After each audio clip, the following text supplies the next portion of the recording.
Hi, I'm Sam Hamm. This is Trailers from Hell, and we're about to show you a trailer for a movie which I recommend that you run out and rent immediately.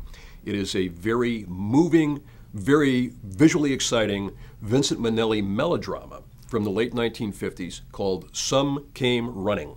Look forward to a new dramatic experience. Some Came Running is based on the second novel by James Jones, who had a huge success with From Here to Eternity. It became a big Hollywood hit, sold millions of copies, and it took him a very long time to come up with a follow-up.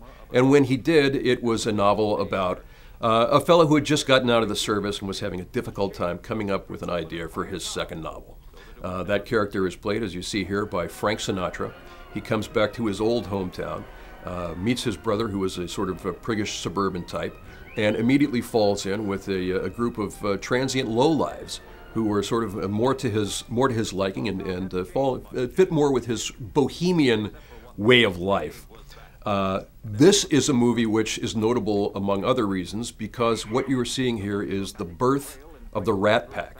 This is the first time Frank Sinatra ever starred in a movie with Dean Martin, and their first scene together, when they meet in, of all places, a bar, is one of the great miracles of screen chemistry. When you see two guys who just get along so well together instantaneously, the byplay between them is huge fun to watch.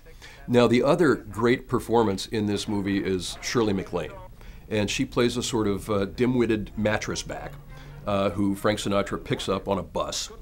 And she becomes very, very attached to him. She sees him as being kind of classy and elegant in a way that she can only aspire to. I find this sort of performance fascinating because she starts out as a caricature. She's almost a cartoon character. She's a floozy. She has a musical number, which is one of the most horrifying things ever put on screen. You're seeing it right here.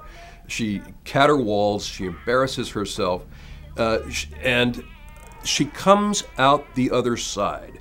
By some kind of amazing emotional alchemy, she becomes the absolute emotional core of the movie. It's as if she's wandered in from a musical comedy into a melodrama and suddenly realized that she doesn't want to be in musical comedies anymore. She wants to be in melodramas. And that's kind of what the movie is about. It's about her longing for Frank Sinatra and Dean Martin to take her seriously. It really is one of the most strange and heartbreaking performances in all of American movies. Now, Vincent Minnelli is, of course, a director who did a lot of musicals in his time, and he has a fantastic color palette in this movie. In fact, he said that he wanted the color scheme to reproduce the interior of a jukebox.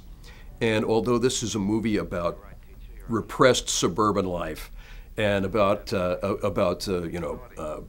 people who are unable to sort of let themselves go and express themselves freely, their interior lives are very, very violent, and we see lots of that reflected in Minnelli's color scheme.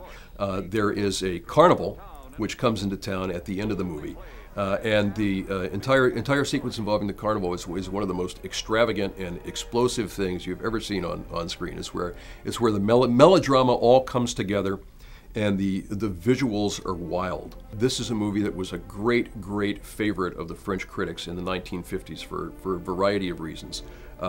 Dean Martin plays a character named Bama, who never takes his hat off until the very end of the show, in what I think is one of the most moving scenes that's ever been put on film in Hollywood. And so if you get a chance to check it out, please have a look at Some Came Running.